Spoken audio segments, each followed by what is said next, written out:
situation where we would not let go of the rice,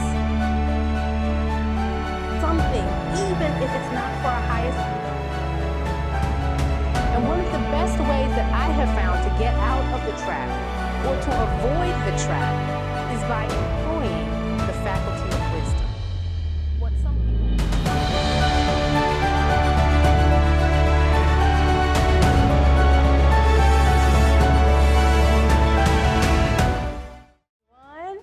Good morning. It's so wonderful to see all your beautiful faces here.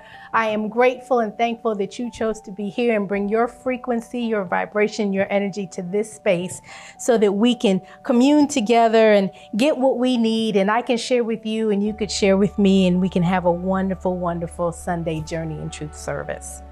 I'm Rev Drea, for those of you who may not know, and I will be your guide for today's Journey in Truth. And the title of my lesson today is Giving Up the Rice.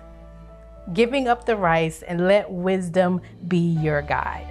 So some of you may know that I practice hot yoga. I absolutely love it. It's my favorite way of strengthening my alignment with all that there is in mind, body, and in spirit.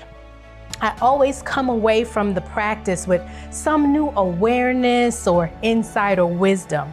And since this is the month of April, which is the month that we focus on the spiritual faculty of wisdom, I thought I would share with everyone a little bit of wisdom that I gained from a class that I attended a few weeks ago. So at the beginning of class, usually the facilitator gives us the opportunity to set our intention for the class. She shared that her intention was to give up the rice. I was a little confused by that intention for a yoga class, but she then elaborated, and she shared a little story with us that I'm sure that you have all heard before in some form or another. It was the story of the monkey trap. As the story goes, to catch a monkey that was constantly stealing their food, the people of a South Indian village would cut a small hole or slit into a coconut and fill it with some sweet rice. Then they would tie the coconut to a tree or attach it to a stake in the ground. The hole in the coconut was just large enough for the monkey to get his hand into, but not big enough for him to get his hand out of once he grabbed the rice and made a fist. As he tried and tried and tried, he would not be able to get his hand out. And then as the villagers approached, he just went crazy trying to get his hand out, but the monkey could not seem to understand that gaining his freedom is simply a matter of giving up the rice. So I'm sure all of you have heard versions of this story, whether it was rice, fruit, or a banana, whether it was a coconut, a tree, or a jar. It's pretty much the same story, all with some very interesting lessons for us to learn. I mean, haven't we all been that monkey in a trap at one time or another in our lives? Haven't we all been in a situation where we would not let go of the rice? Not let go of something, even if it's not for our highest and greatest good? I mean, haven't we all been in a situation where we could only conceive of one way to get the rice out? Only one way to accomplish a task, to the point where we have gotten stuck believing that we could not continue to work or accomplish our goals and dreams?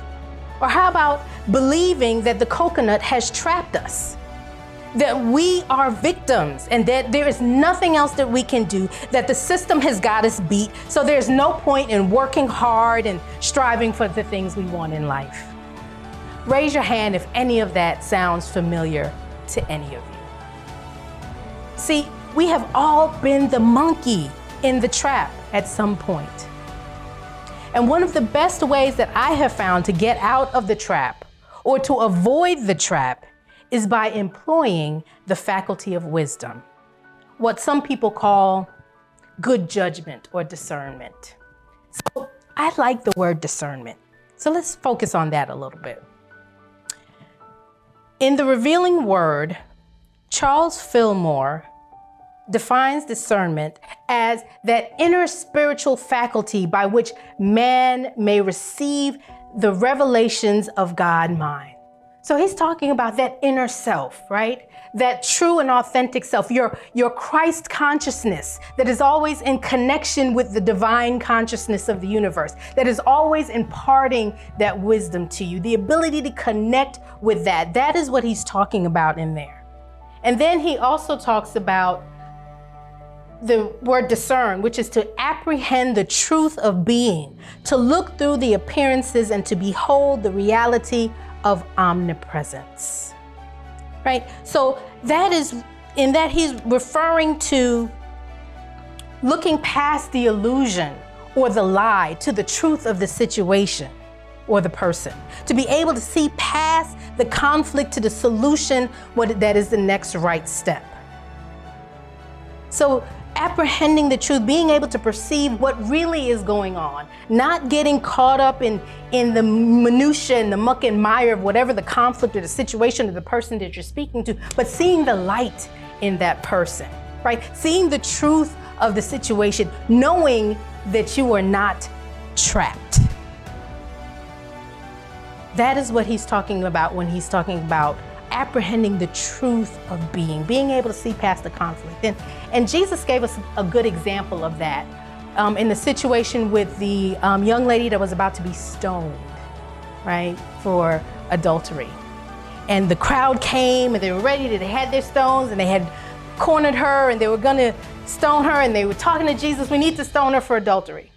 And so what Jesus did was stop and made sure that he was connected fully, very present in the moment, to be able to see and discern what all the possibilities and potentialities of truth of what's going on, of how to resolve this conflict. And he stopped for a while and he was doodling in the sand. And then he said, whoever's without sin cast the first stone. And then everybody stopped, put down their stones and walked away. So he saw to the truth that that lady had light in her, that she was not the sum total of whatever may have happened or whatever she may have done. He was able to see past the conflict and calm the seas of people in what they were going on and help them to recognize the light in their own selves. So that's what we're talking about, being able to stop and glean the wisdom of a situation. So let's talk about that leads me to my anchor scripture. For God's foolishness is wiser than human wisdom, and God's weakness is stronger than human strength. And that's from 1 Corinthians 1:25. So when I look at that scripture, it lets me know that there is so much wisdom that is constantly being imparted to us, that we have the ability to recognize all the wisdom and connect with the wisdom that there is. In our limited understanding, in our limited space, in that limited time when we are being limited by our beliefs and our understanding and our thoughts, we may not be able to recognize that wisdom that's available to us. But if we just stop and allow ourselves to be open and make sure that we are in constant communication with that divine wisdom, that divine understanding, we have access to all possibility, all potentiality, all resolution to conflicts and misunderstandings. So there are a few ways that we receive this wisdom that I'd like to share with you and talk about today that can help us with dealing with the traps and the pitfalls of life. Wisdom that will help us to avoid or get out of or successfully move through them. And the first one is wisdom of self. Finding and fully engaging with your true self or your authentic self or your Christ consciousness is the most important thing that you can do to strengthen your alignment with divine wisdom. This pure manifestation of you puts you in harmony with all that is and everything that's for your highest and greatest good. It reveals to you and helps you to operate from your true nature that is found at the deepest core of your being. It is more fundamental to who you are than the roles or the identities that you create, adopt, or have been assigned to by other people. It is the you that exists behind all of the masks that you wear, and even behind the psychological construct of your personality or ego. When you take the time to become fully self-aware and find what resonates with you at your core, that is when you begin to acknowledge your alignment with who you really are. And you can use that knowledge and wisdom of self like a compass. It becomes your true north. That means regardless of the circumstance or experience or challenge you are facing, you can find in your authentic self, that true self, the answer, the solution, the next right step. So getting back to this monkey trap and the rice. When you have wisdom of self, you can know if that rice is for you. That rice is representative of an outcome or a goal that you're going after. And sometimes we get attached to these outcomes that aren't for our highest and greatest good. That sometimes we do not know when to let go. For instance, your rice could be a job or career. A job or career that you may have gotten a degree in. Your family may have encouraged you and supported you in getting. You've got all of this student loan debt. You may even have a job, and you may even be getting paid well, and you may be even doing the job, but you don't like it, right? You don't like sitting behind a desk every day. You're a person that likes to get out and do things, right? Or you may be on a job that you have to travel constantly, and that's not you. You want to just be still and sit down, but you are so connected and invested in the outcome that you don't know how to let it go. So what happens? It's harder for you to get up in the morning, right? Because you have to go to a job that is not fulfilling your purpose or what it is that you want to do, right? And at work, even though you're doing the job and you're doing it well and you're performing, you're not happy. You're a curmudgeon. People don't want to talk to you or anything like that. And then when you get home, you're so tired and exhausted from just making it to work. You're not a good partner. You're not a good parent. You're not a good friend. You're not a good neighbor. You're not taking time for yourself. All you're doing is just getting into bed and go to sleep because you have to get up and do it all over again. For a job that you need to let go of. And I know it's hard sometimes, especially I come from, the immigrant community, and a lot of times your parents are like, well, I came to this country, I gave up everything else I had, and I'm working hard, and I don't have the status I did in that country, and I came here so that you can go to school and be a doctor, a lawyer, Indian chief, or whatever it is they say that you need to be, right? So then you're like, okay, well, I have to do this.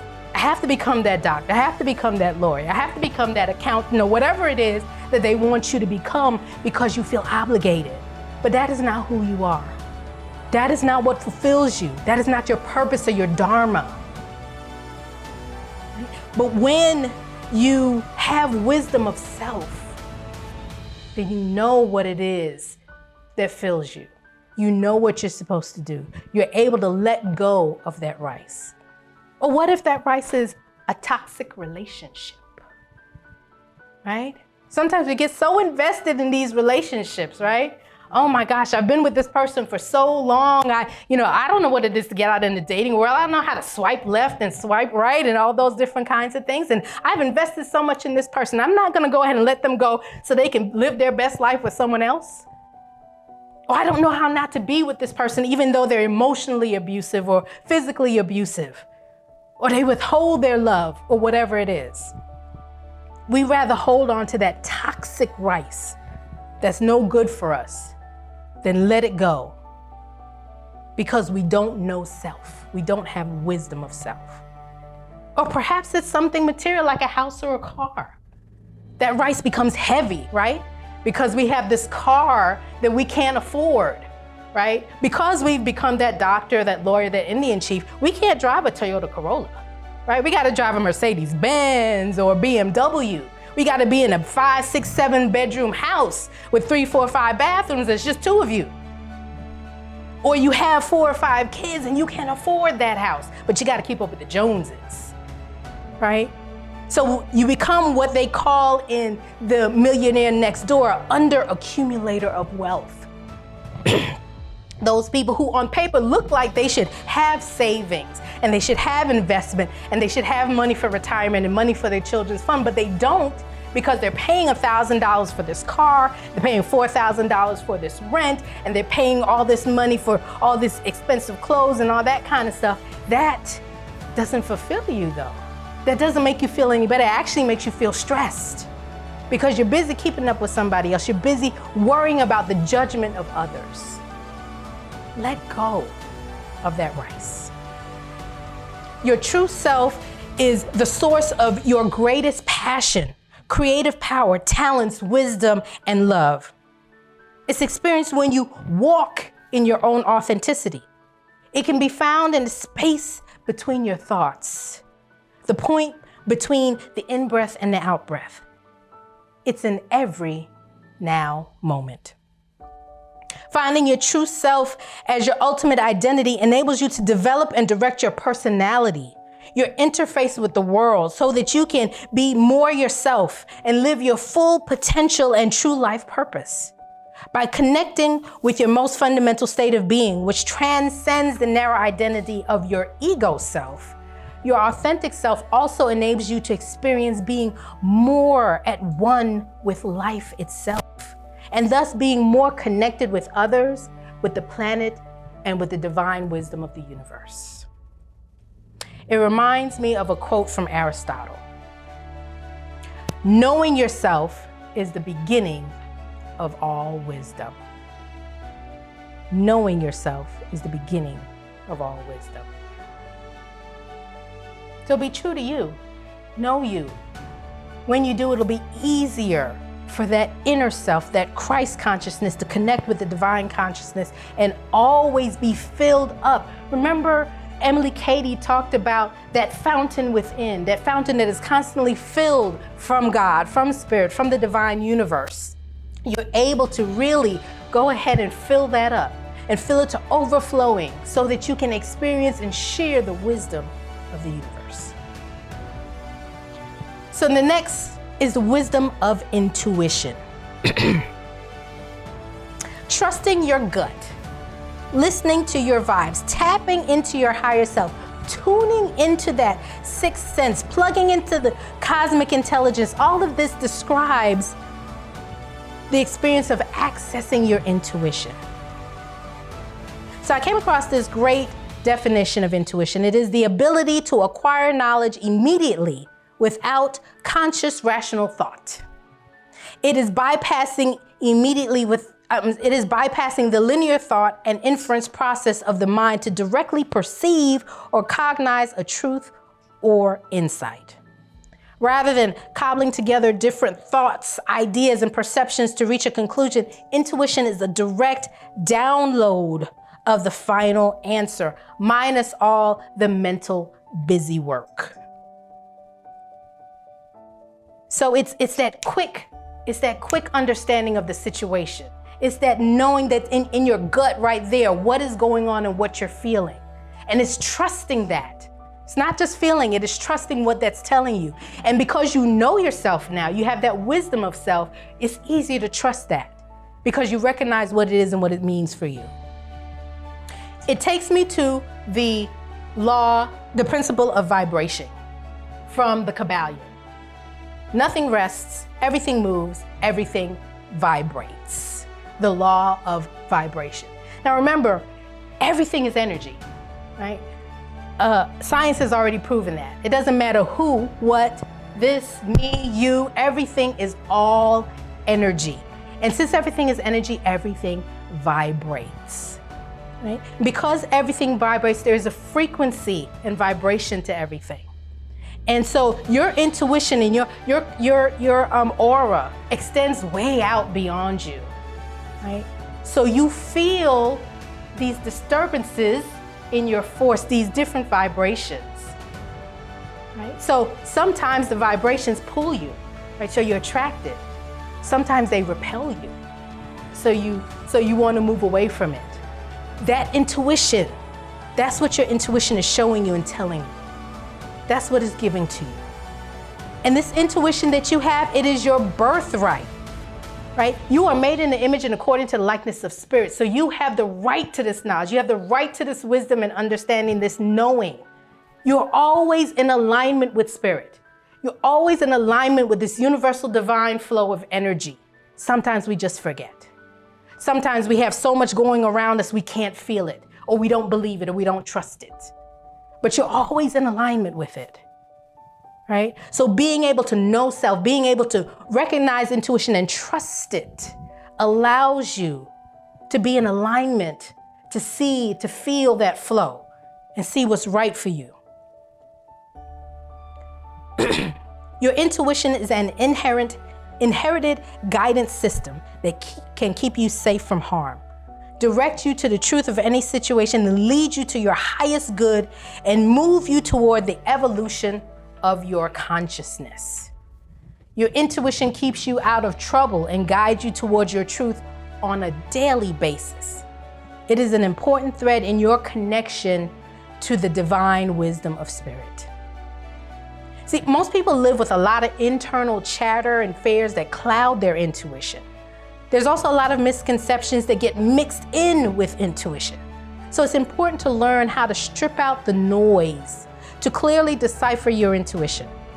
The big thing here is that intuition comes most clearly about something when you're grounded in the present moment and not worried about the past or fearful of the future. See, because what happened in the past no longer exists, right? So bringing that up doesn't help. And you don't know what's going to happen in the future. But you know what? In the present moment, all potentiality, all possibility, all wisdom is available to you. You have the opportunity to access it so that you can know what the next right step is, know how to solve that problem, figure out the answer to whatever question. Now, sometimes your intuition runs up against your fears. This can make you feel afraid or upset about something that you may need to do. There's never any fear or control in a true intuition. It's more like a spark of inspiration that clicks. Any fear that does come is an ego response. Doing your spiritual work on the fear is essential to making it easier to hear your intuition and to trust it. But sometimes you simply need to do the difficult thing that is arising despite how scared you are by your intuition. Some of you know, as you know, I'm a Bikram yoga lover, that's hot yoga. And one thing that they tell us in that class is the pose that you are most challenged by is the one you most need. In this case, your intuition, your gut instinct is guiding your body to what it needs. The more you trust the intuition and face the fear, the more you are attuned to your intuition. Additionally, life tends to expand more rapidly anytime you face your fears. Thoughts initially can get in the way of intuition because it is usually coming from limited beliefs and error thinking or past traumas and so forth. What many people consider rational is often illogical when you dig to the core of an issue and find the false belief that it is built on. If you are not grounded in truth and you start rationalizing, you're probably not using your intuition. Intuition comes fast and almost always comes first.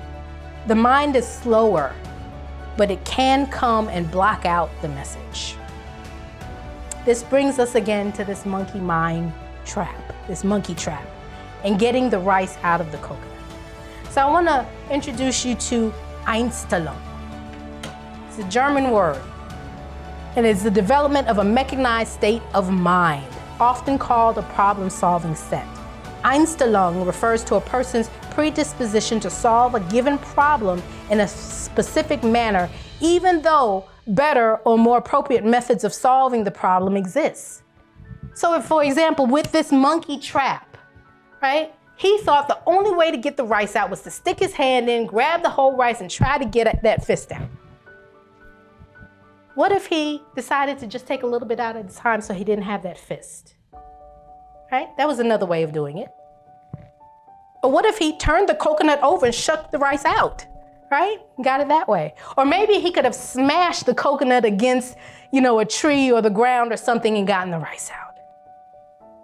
See, often we have that problem, right? That we just are so in tunnel vision, not able to to be open to what intuition and what wisdom is telling us, that we see only one way to solve a problem. Well, even though Spirit is giving you all those different options, right? Sometimes it's, I need to raise this amount of money to get this job. I need to raise this amount of money to go ahead and open my business. I need to raise this amount of money to help this organization. I need to raise this money. And all you think is, I need to find money. I need to raise money. How about bartering? How about in-kind services? There are many different ways of solving problems if you're open to it, if you allow the wisdom of your intuition, the wisdom of yourself to help you come to the right solution. It reminds me of a quote by one of my favorite, Wayne Dyer. For the spiritual being, intuition is far more than a hunch. It is viewed as guidance or as God talking. And this inner insight is never taken lightly or ignored. Trust your intuition. Glean the wisdom from what it is telling you. It won't steer you wrong. And then the last one I wanted to talk about is the wisdom of the heart. In the book, The Revealing Word, Charles Fillmore says the heart, however, is but the visible expression of the invisible center of consciousness. It is a center from which the divine substance is poured forth, right? So the divine substance that is pouring forth is the wisdom of the heart, right? It's that divine substance, remember, that Emily Cady talked about, that is that fountain of wisdom that is overflowing. The wisdom of the heart surpasses all understanding. You can have several PhDs, be a Rhodes Scholar with an IQ of 140, and all that knowledge that you have accumulated could not begin to equal the wisdom and understanding of the heart. See, your brain is there as a tool to interpret all the signals that it is receiving from its internal and external environment. The brain uses your past experiences, beliefs, emotions, and perceptions to apply to the situation in interpreting signals. Often those past experiences no longer apply to you. The beliefs you have may be limiting, and the perceptions are that of your ego. And yet you are allowing your brain to tell you how you should feel and what you should do about any particular situation, circumstance, or person. Your brain is a tool, just like a hammer. Can a hammer tell you how to build a house? Then why would you let your brain tell you how to build your life? Your heart, on the other hand, has a deep inner knowing that comes from divine mind, a knowingness that does not require thought, consultation, or examination. It only requires that you be open and receptive to it and surrender to the truth. When you combine the clarity of your spiritual intuition along with the wisdom of the heart, you are then able to discern what is the highest and best for you in any given situation. Now, science tells us that the heart contains 65% the neural cells that store memory and knowledge, and it significantly affects how we view the world. In fact, they call it the heart brain. And it communicates via our central nervous system, affecting our major organs, our hormonal system, and plays a significant role in the mental and emotional experiences of our lives. Your heart is an electromagnetic organ that is up to 60% more powerful than the brain. And its energy field extends out of your physical body. Physicists can measure our heart energy up to 8 feet around us, and that is just how far their instruments can measure. They believe it's actually up to a few miles. I personally believe it can go infinitely. The simplest way of getting a feeling of this energy is when you walk into a room and you experience that connection or that dissonance with someone.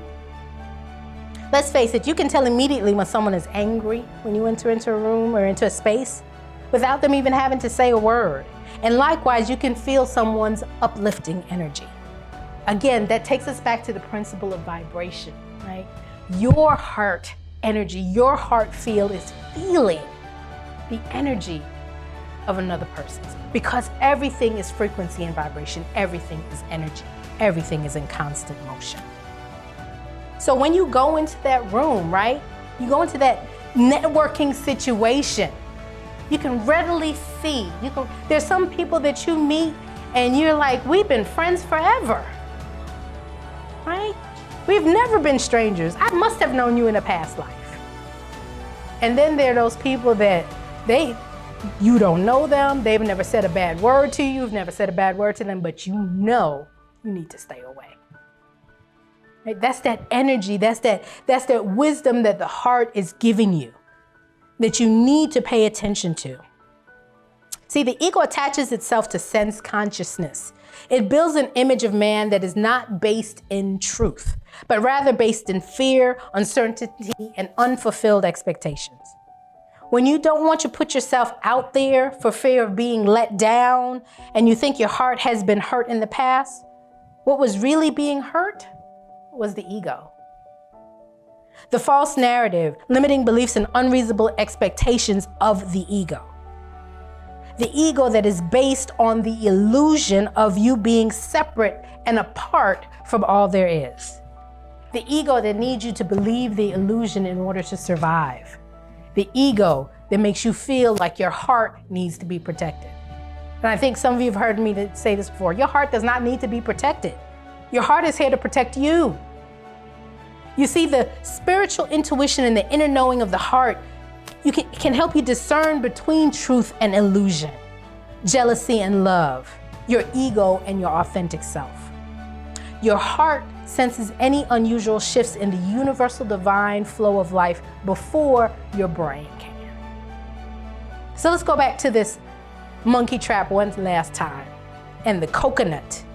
When you are in tune with the wisdom of the heart, you are able to realize that there actually is no trap. The coconut is not a trap.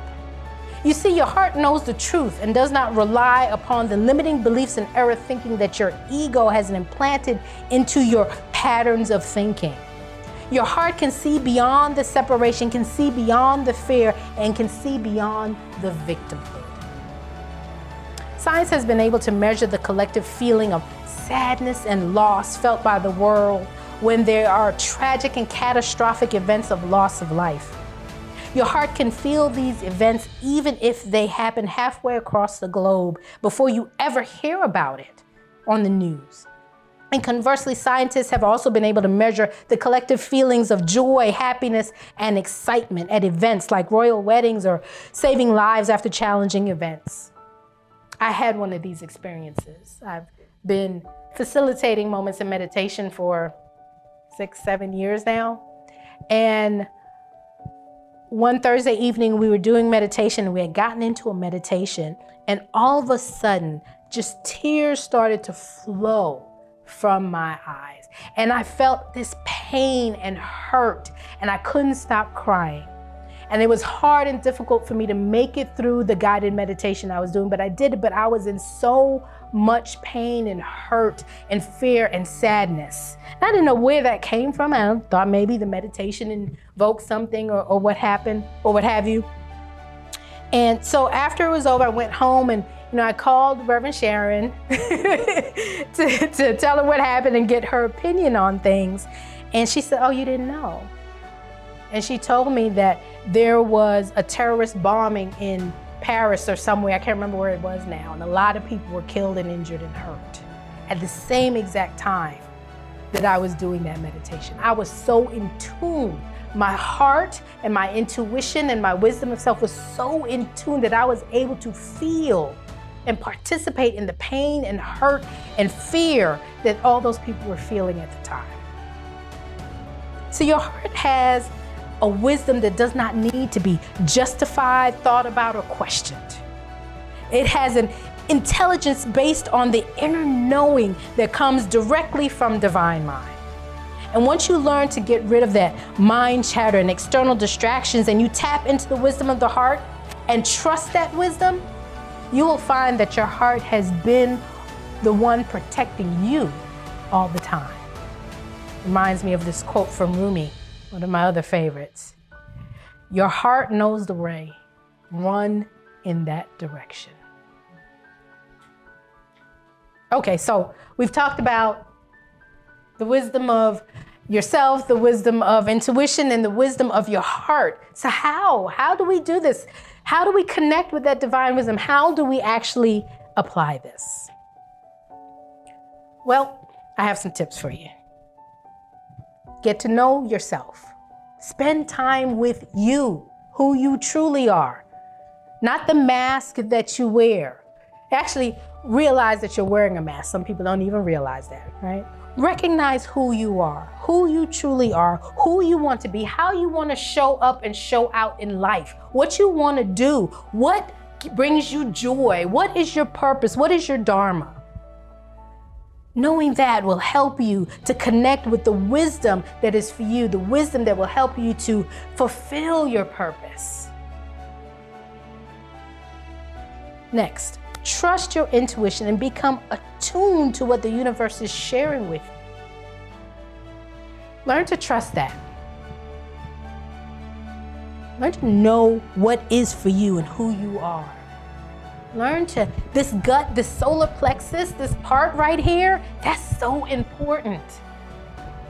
It's so very important. Part of that is making sure that you have a healthy gut.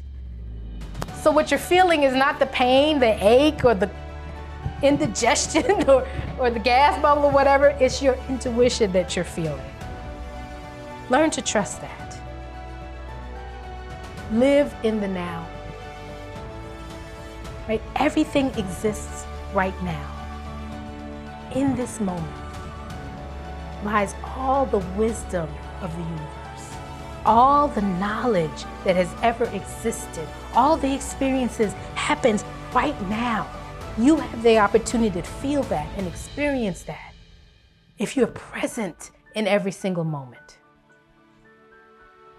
There is so much wisdom coming at you. I don't have time to be in the past or in the future because I need to be right here, right now. Listen to your heart. Your heart knows. Stop putting up walls around your heart. You're only doing yourself a disservice. You're not allowing the wisdom to either come in or go out as it needs to because you're blocking it. You're blocking the frequency and vibration, the principle of vibration. It is still going to vibrate. The energy is still there. But what you're doing is holding it up until it explodes. And you never know what happens. You don't know how you're going to react or how anybody else is going to react when that energy explodes. So allow it to flow. And the last, I'm always going to say it, meditate. Meditate and connect with nature. Go out and walk in barefoot in the grass. Go hug a tree. Go wade in some water. Stand and let the sun just shine across your face. Okay, you don't know how much wisdom is being imparted to you just by doing those things. Just go look at some birds. Look at the squirrel run around. They are telling you something. They are sharing, they're imparting some wisdom to you. And then allow yourself to be still. Let yourself be still. Let all of the distractions and the muck and mire and the monkey mind and everything else, the illusion and distractions just fall away. And just be open to the wisdom that is being imparted to you. These 5 tips that I just shared with you are powerful tools to harness the wisdom of the divine and escape the monkey trap. And so it is.